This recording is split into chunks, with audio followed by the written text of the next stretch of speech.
Hello, so I am here to introduce your last assignment for the semester. It serves as the final assessment not only for this course, but it's also the assessment that I use to report student learning outcomes to the university or college, and then what the college in turns uses to um, submit for assessment and accreditation and those types of things. So, this is a very important assignment, and so I think it's important that we take some time to look at it.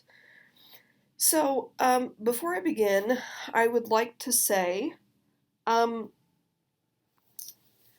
a couple of things. One, Um, this video is for all of my classes. So I have 5 classes this semester out of 7 that are doing a portfolio assessment. So instead of making 5 individual videos, I made the executive decision to just make one video. And then if you have individual questions that have to deal with each of the classes, with your individual class, you can of course email me and we can discuss some of these things. Any of the questions that you have. Um, so if you are a Shawnee student and you hear me make a reference to SEMO, or if you're a SEMO student and you see or hear me make a reference to something that's from Shawnee Community College, um, Mad Libs, just add your course or your university or college in place of what you hear. This is the same spiel. This is the same talk I give before each portfolio introduction. So it seemed easiest to just talk to all of you at once, and then I can talk to you through email. More than that. The second thing that I would like to mention is so the portfolio for each of you, you have different due dates, but the portfolio is 4 to 6 pages in length. Now, uh, this is the end of the semester. Odds are some of you just had your stomachs drop whenever I said 4 to 6 pages. Others of you said, "Meh, I'm fine, no problem." Um, so the encouraging word that I would like to give to you, almost always students hear 4 to 6 pages and there's a bit of a panic there. But almost always every student after this is done says that wasn't nearly as bad as I thought it was going to be. And in fact, yes, there's not a lot of time to do this in comparison to some of your other projects, but this is still something that is very manageable for the amount of time that we have left. Um, you're writing about your own writing. You are including direct quotes from your own essays and projects and presentations.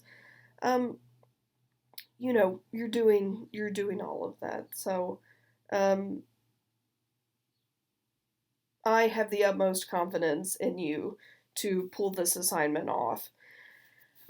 Okay, let me go ahead and begin with showing you what exactly you have in your portfolio information folders. So this is an example where if you're a SEMO student, you're looking at Shawnee Community College's Moodle page, and specifically you're looking at a particular course. But each of you, unless you're in 100, but my 112 classes and my 140 class, you will have 5 documents. You will have the prompt and rubric, which I'll pull up in just a second. You have main types of organizations, which I will also pull up at a little bit later time. You also have my portfolio guide, and then you have this presentation right here um, behind this window. And then you also have Beyond the Blank Page portfolio. It's a PDF document that looks like this. It has previous students' essays from EN 100. Now, let me go ahead and pause and just make this comment. So, to put to put Beyond the Blank Page in context for my Shawnee Community College students, so Beyond the Blank Page serves as a textbook for EN 100, which is the equivalent of ENG 111. Something that CMO does, the English department for our composition classes, we have a standardized curriculum. What that simply means is every class looks the exact same. Every class has the exact same assignments. They have the same prompts and rubrics with a little bit of creative license left to the instructors. Overall, the exact same outcomes, the exact same assignments. It looks very similar. So something that CMO has put together for these classes is some prompts, some rubrics, some explanations of these assignments, and then some really effective student essays that are good for modeling and also just having a discussion about what the assignment is, maybe some revisions that could take place. So that's what CMO does for their classes. Now, if you are in EN 140, you'll notice that your textbook, Work in Progress, does not have a portfolio chapter. So in case you don't have an older copy of Beyond the Blank Page, or if you didn't take EN 100, I wanted to go ahead and upload that for you. So you should have this uploaded on your page right now. Same documents. So we will look at this a little bit later, but this is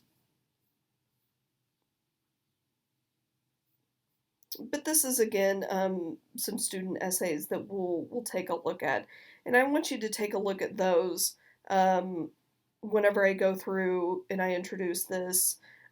See what other students have been doing in the past, how they've been introducing their essay, how they've been organizing it, their thesis statements, how they transition, how they tell the story of their growth as a writer. So let me go ahead before I begin, and again, this is an example of we're looking at ENG 112. For those of you who are in my 68 section, you will not be following these due dates. So each of you have different due dates. Each of the classes, each of the sections, you have different due dates. So please do not necessarily follow these due dates, especially CMO. You are ending a week earlier, so you have less time to complete this assignment. But here's the gist of what you'll be doing. You will be looking at your drafts over the course of the semester. You will be thinking about yourself as a writer. What you will be doing in this essay, it's an argumentative essay. What you will be doing in this essay is taking a stance, making a claim. I have grown as a writer. I have stayed the same as a writer, or I have regressed as a writer.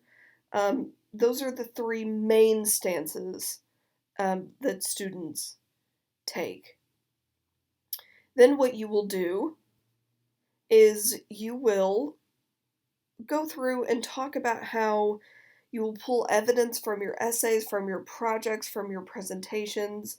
You will pull this evidence out to say, this serves as proof that I saw growth in this area in my drafts. And then the third thing that you will do is you will revise the drafts that you're talking about. So, for instance, if you are in EN 100, you can choose 2 essays out of the literacy narrative, the observation essay, and the informative essay. If you are in EN 140, you can choose between the rhetorical analysis, the causal argument, as well as the proposal argument.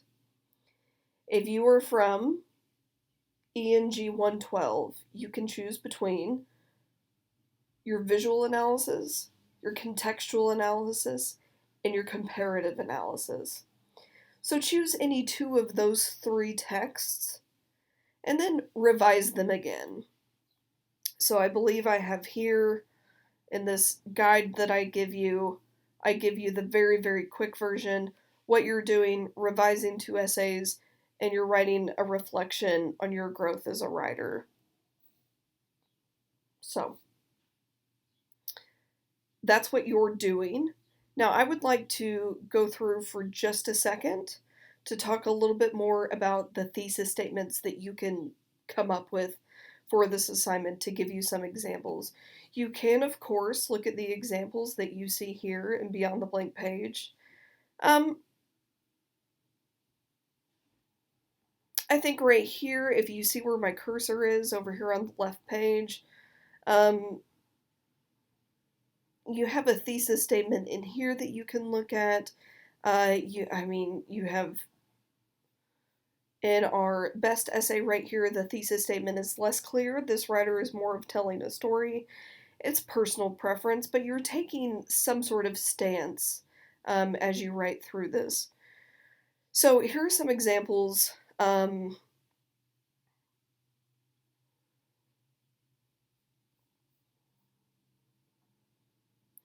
Of stances.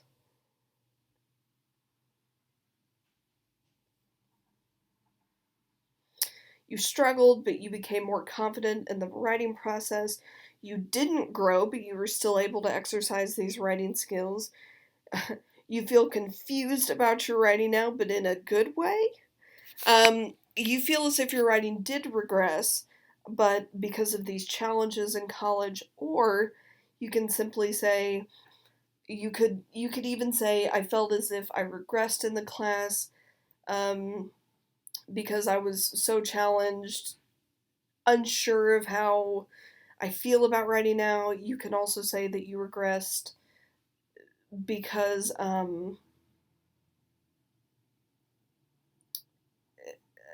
you can say that you regressed because you, looking from draft to draft, you saw you didn't have to make many changes. You were already right on there on a cusp of 95%, so you didn't make many changes, so you feel like you were largely unchallenged in the class.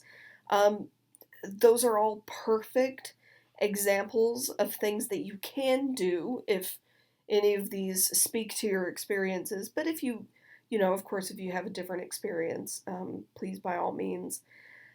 4 options. So I gave you 3 options. You grew, you stayed the same, you regressed. Typically, again, those are the 3 general directions students go with. I have this disclaimer here, and it's not to dissuade you at all from choosing the 3rd option. It's to give you a warning about the 3rd option, not because of my personal feelings, but because how this assignment has to meet the prompt. So I say, however, occasionally a student chooses option C, which is you regressed. Normally, when a student does choose option C, the reflective introduction becomes a rant on the student's poor experience in the course without evidence from the projects to support their claim. Okay. Here's the thing about you choosing option C. You will have course evaluations coming up. If you need to just rant and curse and just rip me a new one, rip the university a new one, rip the course a new one, your peers, whatever you need to do, I highly recommend that you save that energy for the course evaluation, because that's what the course evaluation is for. So what this is for is making sure that you can talk about your own writing using evidence from your writing.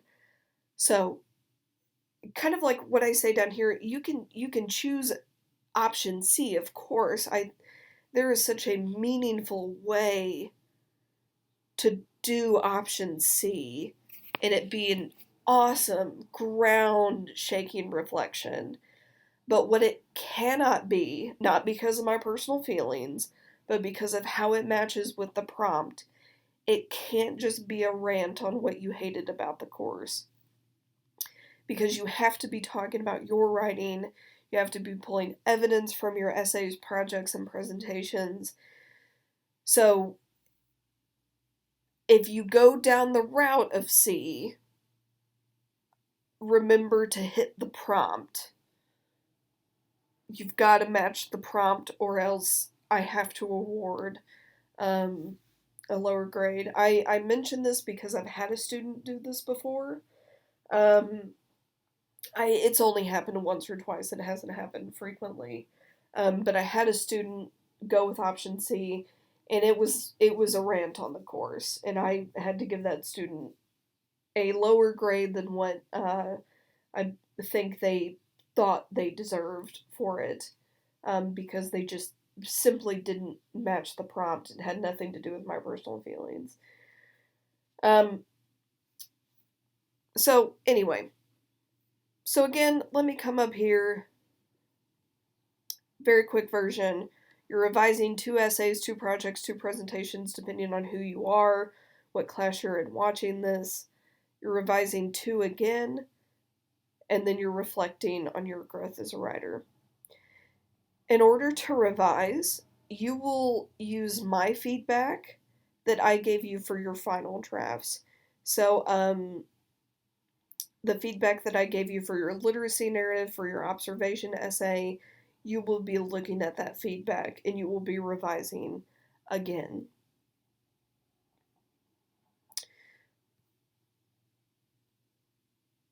Okay. Let's go ahead and very quickly, let's look at Beyond the Blank Page.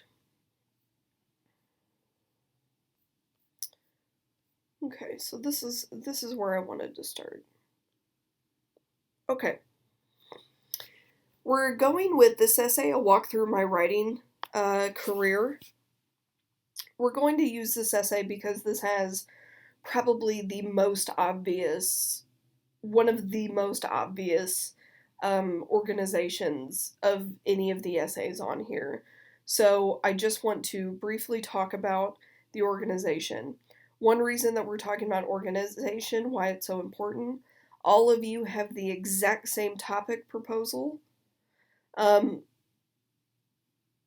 in which you will be reflecting on these questions, and then you will also be kind of giving me an outline for an introduction, and I will continue to go over that in just a second.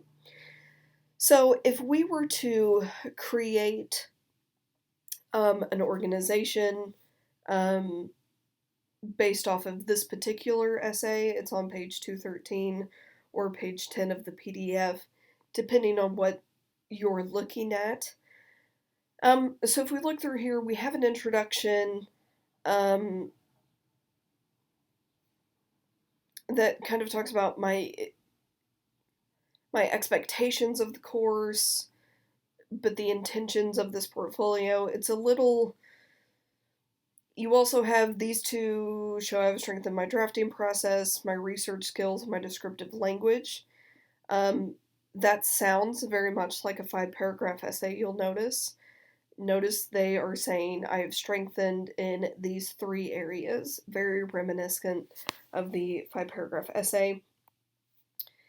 And in addition to the knowledge I've gained, I will be analyzing common weaknesses throughout my essays. So we have this introduction, we have a thesis statement within these last few sentences here, and then we go straight into the first essay.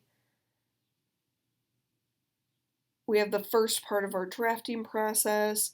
After taking all of the comments made by my classmates and instructor, this is a wonderful transition, I will say. It's a very natural transition. It's not my second draft, my third draft, which is actually the example that I give you. And then we have the next essay, the beginning of the process, the next draft, and then we have a conclusion about, how it's been helpful for the rest of the student's college career. So I'll let you read those essays individually, but these are the 2 main types of organizations that students use. Now, I would absolutely encourage you to be more creative with this if you want to. you can tell more of a story with this, you can narrate more with this. It's up to you, but typically these are the two types that students go with. You have an introduction, and then you typically have this is some kind of variation of the 5 paragraph essay in that you have 3 points. You can either go by rubric, typically, not you can either go as if I'm giving you a demand, but typically these are the way that students go. They either go by rubric category, development, organization, audience, or more of these categories, which are listed here. Or they go by project. So you have introduction, project 1, project 2, or essay 1, essay 2. Type 2 is the type that this student did for a walk through my writing career. There was an introduction, the first essay, different drafts, and then there is the next essay going through the second essay, the informative essay, and that was here. So for this particular student, this is about what their organization would look like in general. So I want you to look through these essays, think about organization, but think about what organization you want to use. Think about what projects and essays you want to use. What are some big things that you want to talk about?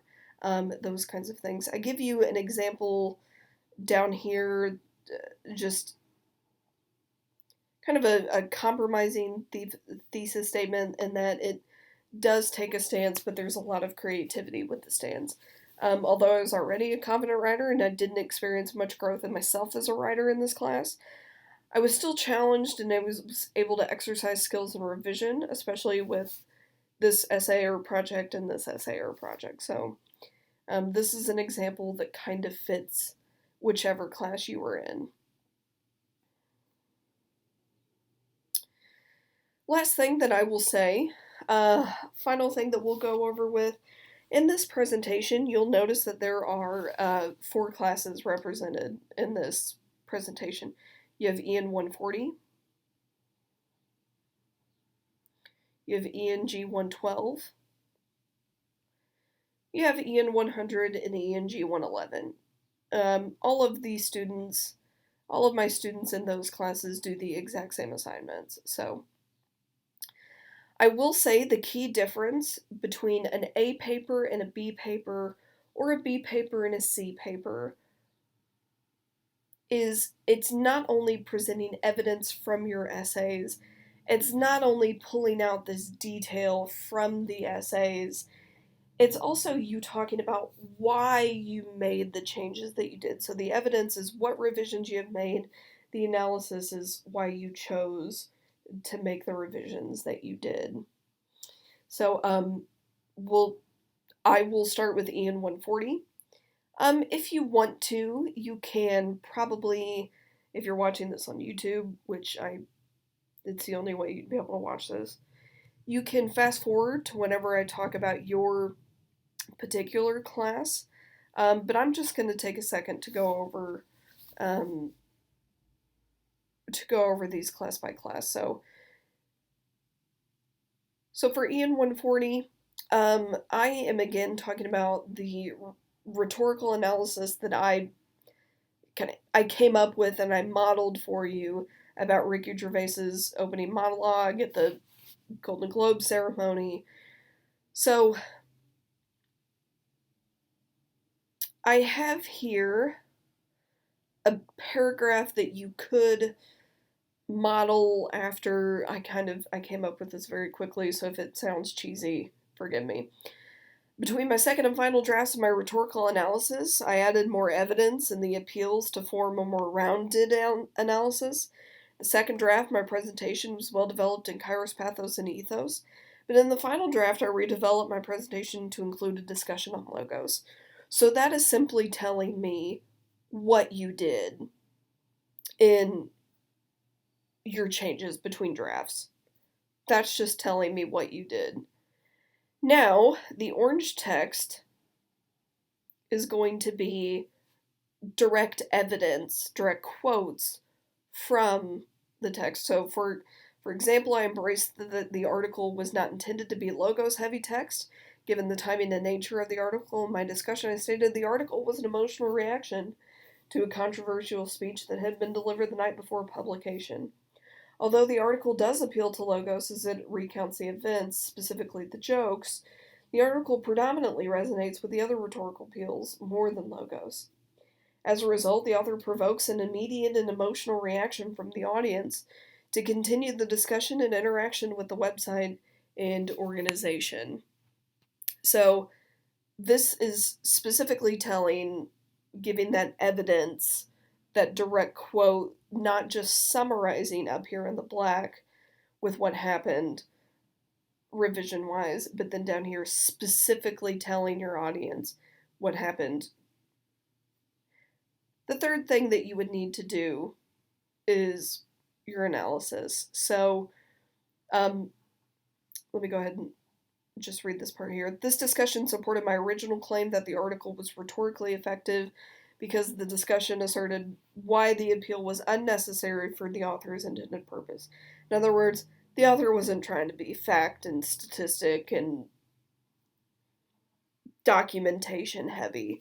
It was, again, an emotional response to a controversial speech. So that's just a brief sentence. You can add a sentence or two that talks about why you made the revisions that you did. Citation guidelines.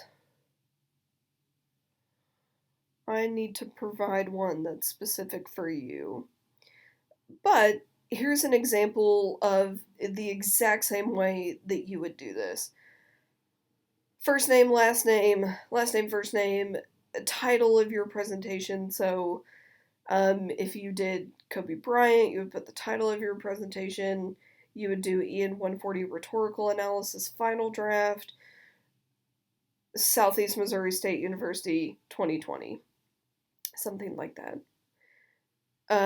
Which, by the way, if you were in Ian 140, you may have already done this. You may have already done a portfolio assignment, and so you may be familiar with this. This may just be recap for you, but, you know, I want this to be here for you.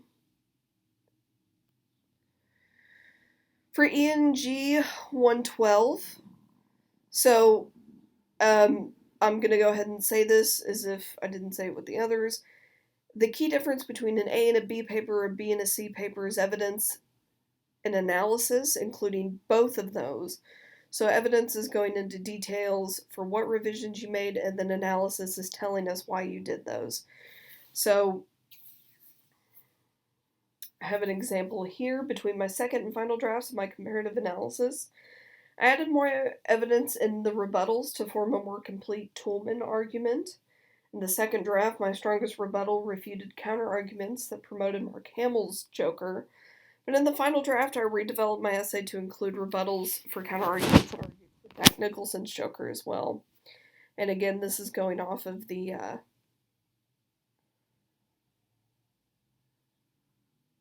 Joker comparison that I introduced in your comparative analysis. So this is just telling me in general what's going on.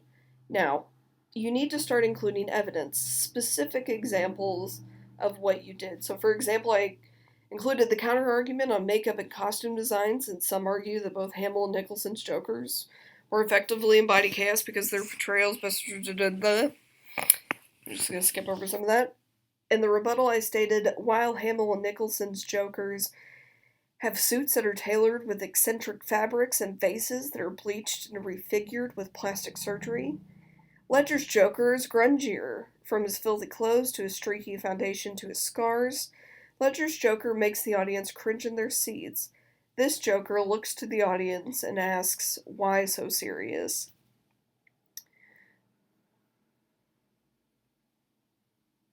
So this is pulling out specific evidence from your drafts. And notice you will just put you'll put the essay, you'll put what type of draft it was, or presentation, and then you'll put the page or presentation slide number. And then the last thing that you need to include is some kind of analysis on why you made the decision that you did. So, for example, this rebuttal strengthened my original claim by identifying, engaging, and refuting counterarguments that weakened my arguments. By adding this evidence, my rebuttal undermined my opponents, which allowed me to gain ground with my audience. You have a citation guideline here as well.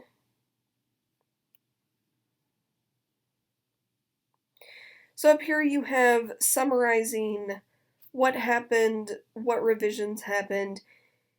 Here you have specific examples from the text, and then here you have an analysis of this is why I did what I did.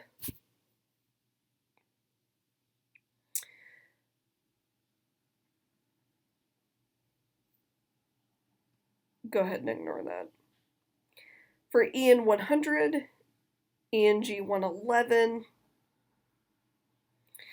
between my second and final drafts of my informative essay, I added more description in the climax of the narrative. Let me back up for just a second.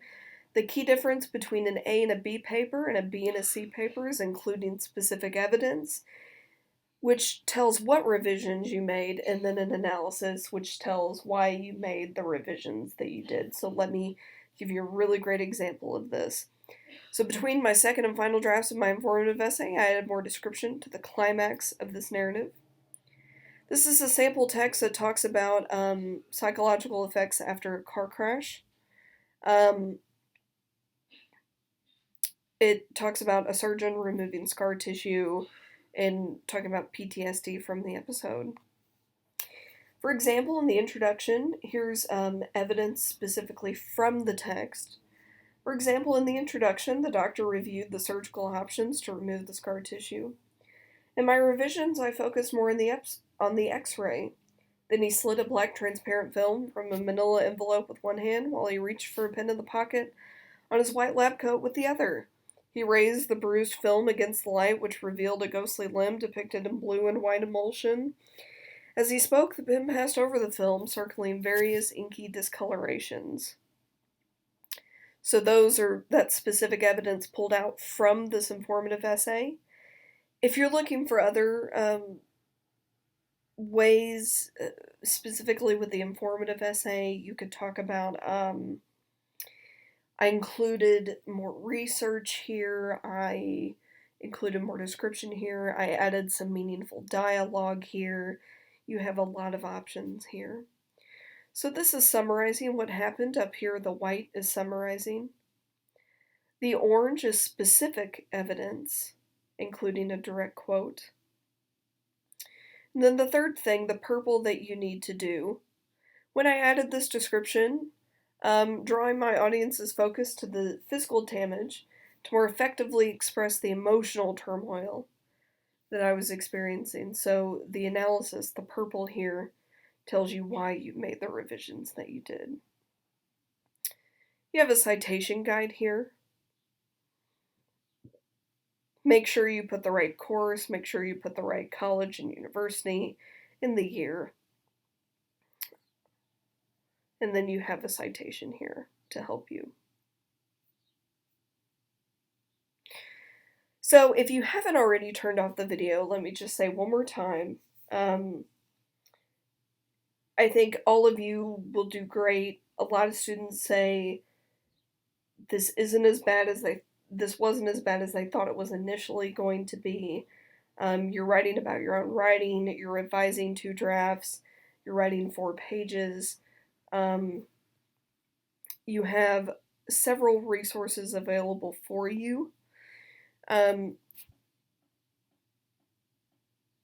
Again, make sure you look at these student examples, look at your prompt and your rubric, look at my guide, your types of organization, this presentation, and then again, all of you will be doing the same topic proposal sometime this weekend. So just answer the following questions and write an outline. I'm going to have you do some kind of peer review next week. I haven't quite decided what that's going to be, but be prepared to talk to each other about what you're going to do. Okay, Thank you for listening. If you have individual questions about your courses, your specific due dates, things like that, please email me, let me know. Otherwise, I'll let you go.